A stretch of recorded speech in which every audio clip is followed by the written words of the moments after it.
말씀을 굽는 시간의 오일기 목사입니다. 오늘 이 아침에도 말씀을 굽는 시간 가운데 나오신 여러분들을 축복합니다. 오늘 하나님께서 우리에게 주신 말씀은 열왕기상 12장 1절에서 9절까지의 말씀인데요. 제가 하나님의 말씀 봉독합니다. 르호보암이 세겜으로 갔으니 이는 온 이스라엘이 그를 왕으로 삼고자 하여 세겜에 이르렀음이더라. 느밧의 아들 여로보암이 전에 솔로몬 왕의 얼굴을 피하여 애굽으로 도망하여 있었더니 이제 그 소문을 듣고 여전히 애굽에 있는 중에 무리가 사람을 보내 그를 불렀더라. 여로보암과 이스라엘의 온 회중이 와서 르호보암에게 말하여 이르되 왕의 아버지가 우리의 멍에를 무겁게 하였으나 왕은 이제 왕의 아버지가 우리에게 시킨 고역과 매우 무거운 멍에를 가볍게 하소서. 그리하시면 우리가 왕을 섬기겠나이다. 르호보암이 대답하되 갔다가 3일 후에 다시 내게로 오라 하매 백성이 가니라. 르호보암 왕이 그의 아버지 솔로몬의 생전에 그 앞에 모셨던 노인들과 의논하여 이르되 너희는 어떻게 충고하여 이 백성에게 대답하게 하겠느냐. 대답하여 이르되 왕이 만일 오늘 이 백성을 섬기는 자가 되어 그들을 섬기고 좋은 말로 대답하여 이르시면 그들이 영원히 왕의 종이 되리이다 하나. 왕이 노인들이 자문하는 것을 버리고 자기 앞에 모셔있는 자기와 함께 자라난 어린 사람들과 의논하여 이르되 너희는 어떻게 자문하여 이 백성에게 대답하게 하겠느냐. 백성이 내게 말하기를 왕의 아버지가 우리에게 매운 멍에를 가볍게 하라 하였느니라. 아멘. 네, 오늘도 이 말씀 가지고 하나님의 은혜 나누게 되길 소망합니다. 솔로몬이 죽고 그 아들 르호보암이 왕이 되는 것이죠. 그런데 이 르호보암이 아직 이스라엘 지파들 가운데에 인정을 받지 못했다라는 것을 오늘 본문을 통해 알 수 있습니다. 왜냐하면 2절에서는 솔로몬을 이야기할 때 솔로몬 왕의 얼굴을 피하여 라고 이야기하지만 1절에서 르호보암에 대해서 이야기할 때 르호보암 왕이 세겜으로 갔다라고 얘기하지 않습니다. 르호보암이 세겜으로 갔다라고 하는 것이죠. 그러니까 솔로몬 사후에 뭔가 이 지파들 가운데에 어떤 알지 못하는 어떤 뭐랄까 좀 여러 가지 이야기들이 있었던 거예요. 그래서 르호보암을 왕으로 삼을지 말지에 대해서 이들이 고민하고 있었다는 겁니다. 다른 말로 하자면 르호보암이 아직 왕으로 인정을 받지 못했다는 것을 알 수 있죠. 그래서 1절에 보면 르호보암이 세겜으로 가는 겁니다. 왕으로 인정받기 위해서이죠. 그랬는데 그 가운데 누가 이렇게 오게 되는 거냐면 느밧의 아들 여로보암. 전에 솔로몬 왕 생전에 반란을 일으켰다가 애굽으로 도망가 있었던 이 여로보암이 오게 되는 겁니다. 이 지파의 사람들이 무리가 이 여로보암을 불러가지고요. 그들을 대표하게 하는 것이죠. 이 부분을 보면 알 수 있는 것이 무엇이냐면 여로보암이 이미 이 당시에 굉장히 큰 영향력을 가지고 있었구나라는 부분을 알 수가 있습니다. 그 가운데에 여로보암이 세겜에서 이스라엘 온 무리를 대표해서 르호보암에게 나가서 이렇게 이야기합니다. 4절입니다. 왕의 아버지가 우리의 멍에를 무겁게 하였으나 왕은 이제 왕의 아버지가 우리에게 시킨 고역과 매우 무거운 멍에를 가볍게 하소서. 그리하시면 우리가 왕을 섬기겠나이다. 아멘. 네, 그 이야기를 듣고서 르호보암이 3일간의 말미를 달라고 얘기합니다. 고민을 해보겠다는 얘기죠. 근데 이 부분에 있어서 이 3일간의 시간을 벌게 된 부분은 괜찮은 부분인데 이 다음에 르호보암에게 굉장히 안타까운 모습들을 발견하게 되는 것이죠. 첫 번째는 무엇이냐면 이 르호보암에게는 솔로몬의 유언이 남아있지 않았다는 것입니다. 솔로몬이 왕에 등극하게 되었을 때는 우리가 앞에 말씀에서 이렇게 보았던 것처럼 다윗 왕이 솔로몬에게 유언을 해서 이야기를 해주죠. 어떻게 해라. 근데 솔로몬이 죽을 때의 르호보암에게 어떻게 해야 된다라는 어떤 언지를 하지 않고 그냥 죽은 겁니다. 그래서 이 르호보암은 어떻게 해야 될지를 모르고 있는 상황인 것이죠. 그게 첫 번째로 안타까운 부분이고요. 두 번째로 안타까운 부분은 이 첫 번째는 뭐 어쩔 수 없었다고 치고요. 솔로몬의 유언에 대해서 이야기할 때 우리가 보통 전도서 12장을 얘기하거든요. 근데 이 전도서 12장을 보면 솔로몬이 또 약간 그 말년에 약간 하나님 앞에 돌아왔나 싶기도 한데 뭐 아무튼 여기에서는 이제 그런 얘기가 없으니까 솔로몬이 유언이 없었다. 이 참 안타까운 부분인데 두 번째 안타까운 부분은 결국에 무엇이냐면 아버지 솔로몬은 결정적인 상황 가운데 하나님 앞에 나아가 예배했죠. 그러니까 다윗은 솔로몬에게 무엇을 넘겨준 것이냐면 하나님을 바라보는 믿음을 어떤 부분에서는 넘겨서 믿음의 그 유산을 상속해 주었다라고 볼 수가 있는데 르호보암은 솔로몬에게서 배운 게 없었던 겁니다. 그래서 솔로몬이 하나님 앞에 1000번제를 드려서 하나님께서 지혜, 듣는 마음을 부어주셨던 것과는 달리 이 3일의 기간 동안 르호보암은 하나님께 무릎 꿇고 기도하지 않습니다. 그는 사람을 찾아가는 것이죠. 이것이 굉장히 안타까운 부분입니다.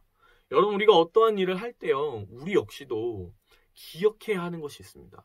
하나님께 기도해야 하는 것이죠. 하나님께 기도하는 것보다 앞서서 우리가 행동하면 안 되는 겁니다. 주님보다 앞서서 행동하는 모든 것들은요, 탈이 나게 되어 있는 부분이에요. 오늘 이 어떤 말씀의 부분을 보면 이 가운데 하나님의 섭리가 이루어지고 있는 것을 보지만 사실 여러 가지 안타까운 상황들이 있는 겁니다. 이스라엘 족속들도 문제가 있는 거예요. 왜냐? 왕은 자기들이 삼는 게 아니에요. 하나님께서 세우시는 거거든요. 근데 다윗의 자손들을 통해서 하나님께서 그 왕위를 세우시는 건데 지금 이들은 자기들의 힘대로 왕이 돼서 왔다 갔다 자기들의 뜻대로 움직이려고 하고 있는 것이죠. 그런데 이 이스라엘 온 족속도 그런 모양이었지만 왕이 되려고 지금 왕이 된 아버지를 뒤를 이어서 왕이 되어야 하는 이 르호보암도 자기 뜻대로 지금 움직이고 있는 거예요. 그래서 이 다음 일들이 벌어지는데 르호보암은 6절에 보면 이렇게 써 있습니다. 르호보암 왕이 그의 아버지 솔로몬의 생전에 그 앞에 모셨던 노인들과 의논하여 이르되 너희는 어떻게 충고하여 이 백성에게 대답하게 하겠느냐. 자, 보면 여기에서 이제 르호보암 왕이라고 부릅니다. 그러니까 솔로몬 시대에 섬겼던 그 사람들, 신하들에게 르호보암이 그들에게는 왕이었겠죠. 그래가지고 가가지고 물어보는 거예요. 근데 여기서 이제 노인이라고 얘기했을 때에는 나이가 많기 때문에 노인이라고 이야기하는 것이 아니고요. 솔로몬 때에서부터 솔로몬이 했던 그 행적 가운데에 지혜를 갖추어서 배운 그 지혜자들을 노인이라고 이야기를 하는 겁니다. 그러니까 충고, 올바른 판단과 올바른 충고를 해줄 수 있는 지혜를 가진 자들을 지금 노인이라 칭하고 있는 것이죠. 그래서 르호보암이 처음에는 잘했습니다. 이 노인들에게 가서 물어요. 그래서 이 노인들이 뭐라고 얘기하냐면 대답하여 이르되 7절이죠. 왕이 만일 오늘 이 백성을 섬기는 자가 되어 그들을 섬기고 조금 말로 대답하여 이르시면 그들이 영원히 왕의 종이 되리이다 하나. 자, 너가 먼저 섬기면 백성들도 너를 따르게 될 것이다. 섬기면 섬기게 된다. 라고 이야기를 한 겁니다. 근데 이들이 이렇게 대답했던 결정적 요인은 결국에 어디서 찾을 수 있냐면 이 앞에 4절에 여로보암이 이야기했던 그 부분들이 팩트였다는 거예요. 솔로몬이 이 백성들 가운데 시켰던 고역과 멍해가 굉장히 셌다라는 것이죠. 그것을 아는 이 지혜를 갖춘 노인들이 이렇게 충고를 한 겁니다. 그런데 여기서 이제 또 문제가 무엇이냐면 그 지혜의 말을 왕인 르호보암이 듣지를 않는다는 거예요. 안 들어요. 그러고 나서 8절에 이렇게 나와 있어요. 왕이 노인들이 자문하는 것을 버리고 자기 앞에 모셔있는 자기와 함께 자라난 어린 사람들과 의논하여. 여러분, 지금 르호보암의 나이가 몇 살이면 41세거든요. 41세? 그러면은 함께 자라난 어린 사람들과 의논했다는 게 몇 살짜리랑 얘기를 한 거예요? 40세 전후에 있는 사람들이랑 얘기를 한 거예요. 그럼 이 사람들을 어리다라고 할 수가 없는 거잖아요. 근데 오늘 이 성경에서는 르호보암이 자문을 구했던 이 사람들을 어린 사람이라고 칭하는 겁니다. 무엇이냐면 이들의 판단과 이들의 생각이 어렸다라는 거예요. 이들은 지혜를 가지지 못했다는 거예요. 여러분, 그런데 이게 우리 삶 가운데 나오는 특징을 총망라한 겁니다. 여러분, 우리는 믿음의 그 유산을 상속받은 자도 있고 상속받지 못한 자도 있지만 부모님들이 얘기하는 그것들을 잘 듣지 않아요. 하나님 잘 믿어야 된다. 이렇게 얘기할 때 그걸 잘 안 듣죠. 지혜를 갖춘 자들의 말을 잘 듣지 않아요. 왜? 그게 잔소리처럼 느껴지곤 하거든요. 근데 그럴 수 있죠. 부모님의 이야기, 친구들의 이야기. 여러분, 누구의 이야기를 더 많이 들으십니까? 부모님보다 친구들의 이야기를 더 많이 들을 수가 있겠죠. 교회에서 이야기되는 부분보다 세상이 이야기하는 바를 더 잘 따라갈 수가 있는 겁니다. 우리가 예수님 믿는 사람들이라도 그렇게 분별을 잘 못하고 갈 수가 있는 거죠. 근데 결국에 그 분별을 잘 못하는 결정적 요인은 또 뭐냐면 기도하지 않았기 때문에 그래요. 기도하지 않았기 때문에. 그러니까 오늘 여기에서 이제 르호보암이 가진 가장 큰 실수는 뭐냐? 딱 한 가지 따지자면 하나님 앞에 나아가지 않았다는 겁니다. 하나님 앞에 나아가지 않았다. 그래서 지금 이들의 말이 이 지혜가 있는 것인지 아니면 이들의 말이 지금 어린 사람의 치기 어린 이야기로 조언을 해주는 것인지를 분별을 못하는 거예요. 여러분, 우리도 그렇습니다. 우리의 삶 가운데에 주위에 많은 사람들이 우리에게 이야기를 하거든요. 그들 중에 어떤 사람들은 하나님의 음성을 우리 가운데 들려주는 축복의 통로가 되어지는 사람들이 있어요. 하나님 말씀 가운데 은혜 안에서 우리에게 충원을 해주는 사람들이 있고요. 그의 반면에 우리를 망치고 우리 가운데에 그들이 가진 경험으로만, 세상의 이야기로만 답변을 주는 사람들이 있다는 거예요. 여러분, 우리의 스승이 누구라고 했었죠? 하나님이십니다. 그래서 우리가 기억해야 하는 건 오늘 한날 우리가 살아갈 때, 걸어갈 때에 우리의 뜻이 앞서가지고 먼저 행동하는 게 아니라 주님보다 앞서지 않고 무릎 꿇고 기도하는 것이 반드시 있어야 된다는 겁니다. 그 기도하는 것 가운데 영적인 충만한 은혜가 있을 때에만 지혜가 우리 가운데 있을 수 있어서 그때에만 이 사람이 지금 얘기하는 게 맞는지 안 맞는지를 알 수가 있는 거예요. 왜 그런 거 있잖아요. 부모님이 우리에게 이야기하실 때 그게 좀 약간 요즘 세상에 꼰대라고 하는데 꼰대들이 이야기하는 것 같은 느낌을 많이 받았겠죠. 근데 부모님들이 얘기하는 부분에 뭐 우리 사랑하셔서 얘기하는 거겠지만 때때로는 또 막 이상한 얘기들을 또 하셨으니까 그러니까 때때로 엄마 아빠가 날 사랑하지만 이건 듣지 말아야겠다 이런 생각도 하고 그러니까 이제 부모님 얘기하는 거를 많이 듣고 싶지 않을 수도 있는 거예요. 잔소리니까. 목사님한테 가가지고 얘기할 때마다 목사님 직장에 너무 어려운 부분이 있습니다. 목사님이 기도하자. 내 마음 하나 알아주지도 않고 막 그렇게 얘기해가지고 마음 상할 수가 있죠. 그런데 그런 사람들 말고요. 여러분 충원을 구할 수 있는 그 사람들이 있으세요? 정말 여러분들 위해 기도하는 사람. 여러분 듣기에 좋으라고 하는 말 말고요. 그 사람들 찾아가세요. 여러분. 그 사람들이 없잖아요? 그럼 망하게 되는 거예요. 그 사람들의 말을 여러분 들어야지 하나님께로 인도함 받을 수가 있는 거예요. 근데 여러분 주변에 그런 사람들이 없다면 진짜 그게 심각한 거예요. 여러분, 그래서 제가 늘 철칙처럼 가지고 있는 게 있는데 하나님의 사람 옆에 꼭 그냥 붙어 있어야 돼요. 그 사람들이 얘기하는 거 그냥 다 들으세요. 이상해도 그냥 들으세요. 그러면 산다니까요. 근데 여러분 주변에 여러분 삶 가운데 가장 큰 문제는 뭐냐면요. 기도 안 하잖아요. 근데 기도하지 않아서 여러분 스스로가 하나님 그 말씀 가운데 인도함 받는 것도 안 하면서 주변에 여러분에게 지혜로 답변해 줄 수 있는 사람 옆에도 없단 얘기예요. 그 옆에 있으려고 하지 않는다는 얘기예요. 왜? 그들이 충원을 하면 아프니까. 근데 제발 여러분 그 지혜의 그 사람들이 하는 이야기들을 듣는 여러분이 되시길 소망합니다. 저는 그냥 그게 가장 안타까웠던 것 같아요. 성령님께서 오늘 우리와 함께 하십니다. 근데 르호보암이 했던 것처럼 주님보다 앞서서 자기가 먼저 움직여버린 거거든요. 이게 그러면 안 돼요. 늘 구해야 돼요. 성령님 우리에게 말씀하여 주시옵소서. 우리를 가르치시고 우리를 인도하여 주시옵소서. 그리하여서 주님보다 내가 앞서지 않기 원합니다. 주님의 말씀을 기다리기 원합니다. 그게 우리의 고백이어야 하는 줄 믿습니다. 함께 찬양하기 원하는데요. 오늘 이곳에 계신 성령님. 참 너무 좋은 찬양이죠. 제가 오늘 몸 컨디션이 좀 안 좋아가지고 목소리가 좀 마탱이를 갔는데 함께 찬양할까요? 뭐 하나님 은혜 주시는 거니까요. 아시는 분들 함께 찬양하면서 고백하며 나아갑니다.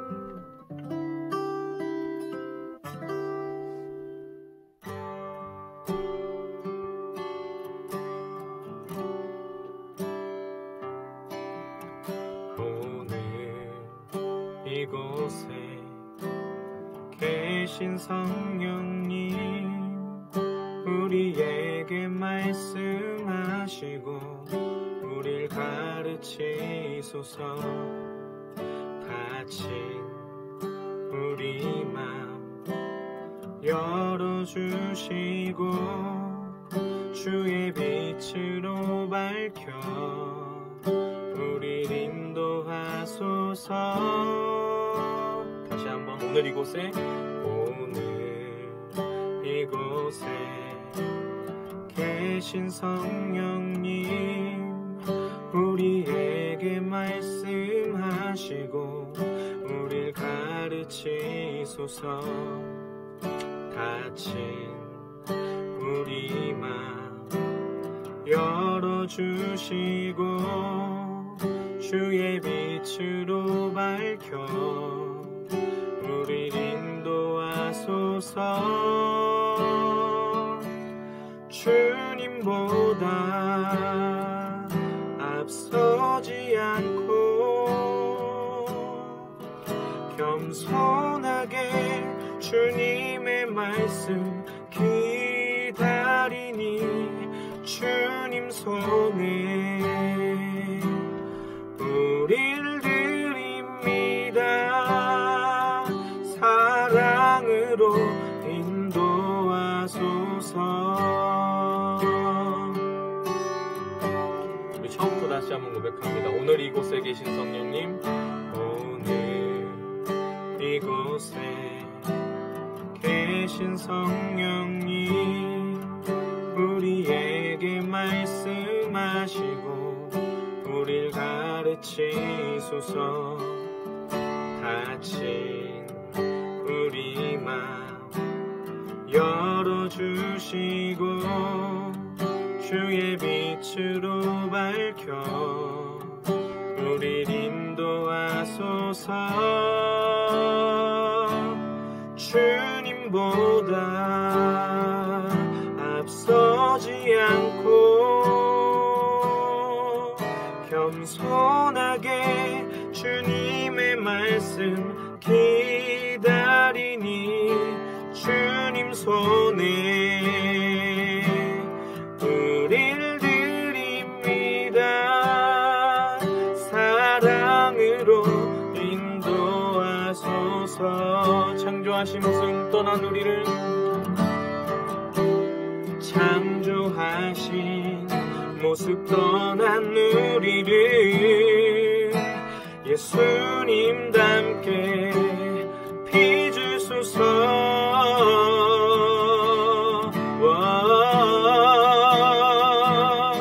주님보다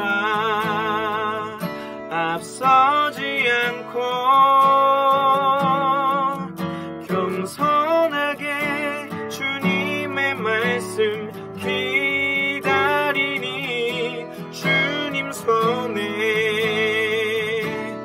우릴 드립니다. 사랑으로 인도하소서. 할렐루야. 주님보다 앞서지 않고 겸손하게 주님의 말씀 기다리니 주님 손에 우릴 드립니다. 사랑으로 인도하소서.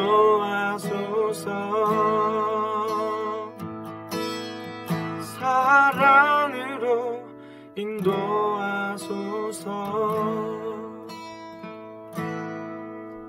주님, 오늘 우리가 했던 이 찬양의 고백처럼 주님 손에 우리를 맡겨드리오니 주님보다 앞서지 않게 하시고 우리 주님 말씀 가운데 기도하며 나아갈 때 아버지 뜻을 구하게 하여 주시고 하나님께서 우리에게 보내주신 그 믿음의 선배들의 지혜 있는 말씀을 듣게 하여 주사 믿음의 사람들, 하나님의 사람들의 그 옆에 아버지 하나님 우리를 붙여주셔서 신실하신 하나님, 주님 붙들고 믿음 가운데 살아갈 수 있는 오늘 하루 될 수 있도록 주님 인도하여 주시옵소서. 우리 가운데 인도하시고 가르치시는 놀라우신 주의 이름을 찬송합니다. 감사드리며 예수님의 이름으로 기도합니다. 아멘. 네, 오늘 하루도 화이팅입니다. 사랑합니다. 축복합니다.